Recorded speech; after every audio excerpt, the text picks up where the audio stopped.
And then I get to move the Maria Hill, I suppose? Yeah, I would. Okay, well, we'll just try that and then go all down mid. League of Legends strats, just run it down mid. Come on, Hitmonkey. It's all on you, Dr. Doom. Okay, they get the +5.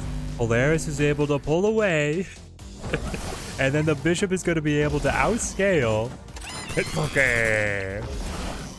Coming in. Shoo. Feels good.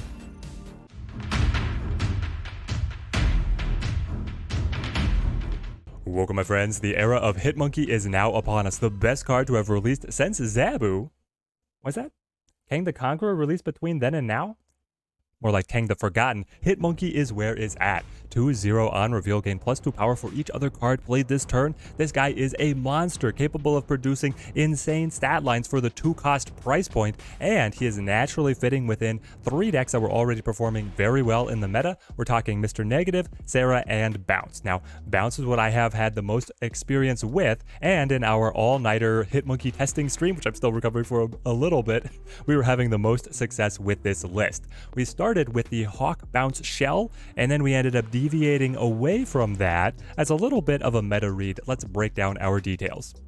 So once again, starting with the Hawk Bounce Shell, we ended up cutting the Black Widow to be able to fit in Hitmonkey, and then without the extra service for the Hawk, he was not doing too well for us, and we brought in the Polaris. Now, I was making a bit of a meta read. You have the 2 counter cards, either the Hawk or the Polaris. If you're facing a lot of Thanos, the Hawk is the soft counter. So if your read is, I'm going to play against a lot of Thanos, you do still want the Hawk in the deck. The Polaris is very good up against the Galactus. She's going to allow you to potentially stuff their Galactus play. You could also tech in the Cosmo if you wanted a little bit of control, and just another form of also stopping Galactus in their tracks. I was facing a lot of Galactus, so we brought in the Polaris as our counter card, and then the Iceman. This had been Korg when Hawk was in the deck. Now we're running Iceman to be able to get that extra control against the opponent by trying to screw with their energy curve. The Bast is incredibly powerful here because the core combo is the Mysterio and the Hitmonkey, and honestly, the Bast. When Bast is able to hit both Hitmonkey and Mysterio in hand, she sets the Mysterio to 3-3-3 rather than 0-4-0, and she sets the Hitmonkey to start at 3 power. If you play just those 2 cards together, you are representing 4 energy, 18 power play, and you're able to squeeze in whatever else you can along the side, especially a couple free cards if you're able to play the Beast on early, or if you're just waiting for that final turn, you can squeeze in a couple demons developed out of the hood. That's where the deck just goes insane, and it's almost impossible for the opponent to be able to keep up with you. Also, if you're able to hit the Hitmonkey and something else with the Beast, then you can squeeze him alongside the Shang-Chi on the final turn just to keep on scaling up on high. Our main engines are still Bishop and Angela, synergizing of course with the Beast and the Falcon to play the 1 cost, pick him up, play him again, and then we have the Chavez for a little bit of consistency, gives us a final turn play. I will say for the Hawk specifically that if you keep the Hawk in the deck, you're going to do a little bit better up against the Sandman. The ramp is the kryptonite for the list. There's a lot of people out there trying to counter people who are experimenting with the Hitmonkey, and so if you have the Hawk and you get a whiff of that Electro ramp, you get a little smell of the Electro developing, then you play all of your bounce combos as soon as you can, and then you just try and Hawk and Chavez on the final turn to try and hang in there. Not saying that it's going to go super well for you, but at least you can hang in the match. Diving in here for our gameplay showcase, we've got the deck list up above. If you guys want to talk any card substitutions, deck optimizations, you know what you can do. Leave me a comment down below. I read all of those. Love chatting everything Snap. And I'm very curious where you guys are finding the most success with Hitmonkey. There's so many different ways that he can get plugged in. I've been having a ton of fun testing him out. I'm surprised they didn't play Hood to Quantum Realm, but to each their own, I suppose. Let's go ahead and develop, Hood to Quantum Realm for us is not too bad. I really want, Bishop won't be able to stick because of Asteroid M. I really want Angela to head over there. Yeah, let's try this. What are you doing? What is happening? But I got an incredible suggestion on stream to incorporate Absorbing Man in Bounce because he can clip onto the Beast, return the Beast, and then you have a 1-cost Beast to keep the bouncing train rolling. Keep the good times rolling. And I'm waiting for a good way to be able to incorporate that tech. It sounds very fun to me. Let's go Bishop. Maybe Polaris will be able to choke up the asteroid. The Polaris is just a good card in her own right if you're able to deploy her in a way that is controlling and restricting the opponent. No. You're gonna kick the Ebony Maw across? That's so mean. Interesting. So are you Clutter? I feel like, yeah, if they have the Viper there, the Clutter style of deck. Maybe the Polaris is a good play here. And then we can Demon. This side is going to be choked off. If I can pull the Viper away, then maybe we have a good scaling factor. Oh, we get it, we get it. Not bad. The other thing would have been that we could have try and move the hood over to like Lizard side. They're going to try and rush it, but then the Storm gets pulled away. They have their own demon, of course, of course. Alright. Hit Monkey. Don't fail me now. You have to be way higher tempo than what the opponent is doing. I think he is. Because then the problem is that they... 4 cards? I don't know. Do they have a way to be able to win Quantum Realm after this? I'm getting Mysterio. I'm getting an Illusion. I don't get the Illusion over here to Ebony Maw is my understanding. And then Hit Monkey is going to scale up off of the 3 Mysterio drops to be 6. So I'm putting down 10 points. I just wish that I had one more card. One more 1 cost to be able to actually get the debuff on their Lizard. I feel like that would be a game changer. Come on, come on. And then the final play is just going to be Chavez down mid. Was it a bait? They were giving up on flooding. They're going to play Professor X. Try and lock me out of my final turn. Oh. I make the right calls now. Does it give me the win? Well, cannot play anything. They snapped? Come on, they know this is the real Mysterio. I don't think they have it. There's no way. There's no way. If you Claw would win Asteroid M, but you know that the real Mysterio is in one of those lanes that they're going to flip to take it away from them. They're going to retreat here. We got it. Hit Monkey Mysterio with the tempo play that we needed. Dropping in and coming up big. Coming up big. 2-4. He was tempo. Alongside the Mysterio. If we'd had one more 1 cost, he could have really shown. But still. Dropped him when we needed him. Washington, D.C. is so good for our list. We have the Mysterio Illusions and the Demon out of the Hood, which are both able to get that buff from the Washington. The useless cards, where they go to party. Kiln. Let's go ahead and play our Hood. Get him bounced by the Beast as soon as possible. I don't like Kiln locking down. I develop most of my, well, if I can develop an engine piece, then we could be okay. We'll see, we'll see. I want to...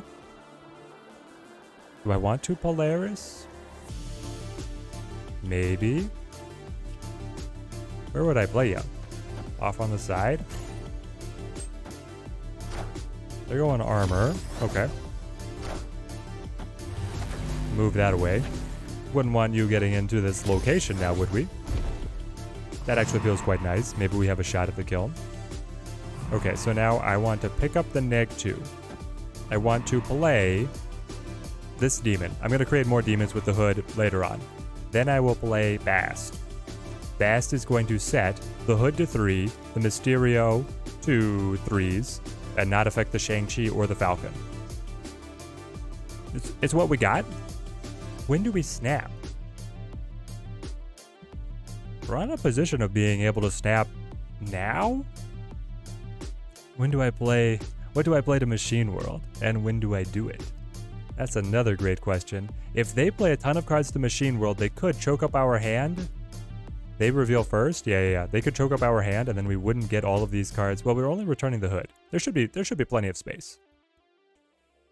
I don't know much about that. I'm not going to snap yet. We don't know too much about their list. Shuri? Okay, so we're going to win Kiln. Now we just have to find a way to be able to win one of the other lanes. And with the Shang-Chi, I think we have a shot. I think we have a good shot. Really, I should play the Hood now, but maybe that's it. It's such a delicate balance to be able to walk. I want them to have initiative so that I can come in with the Shang-Chi and be able to knock over a tower card.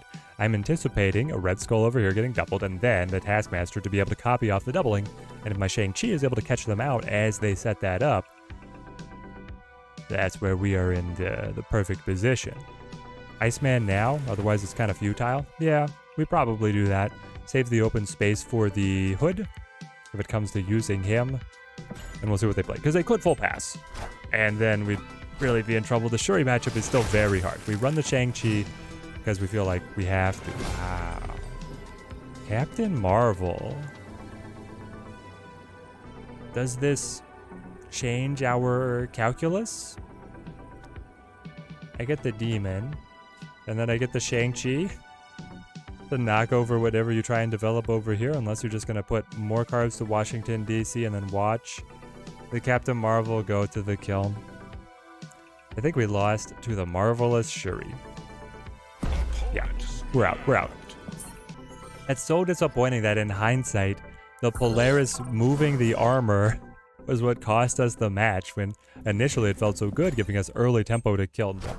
It allowed them to protect Captain Marvel from our Shang-Chi, and then just set up the safe lane where they would be able to get into later without any of our interference.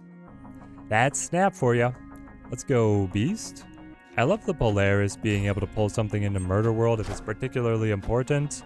Well, Hala is more interesting, because the Polaris would sacrifice herself at the Murder World. You tried to set all my cards down one. Well, what if I try and set them all back up with the Bast?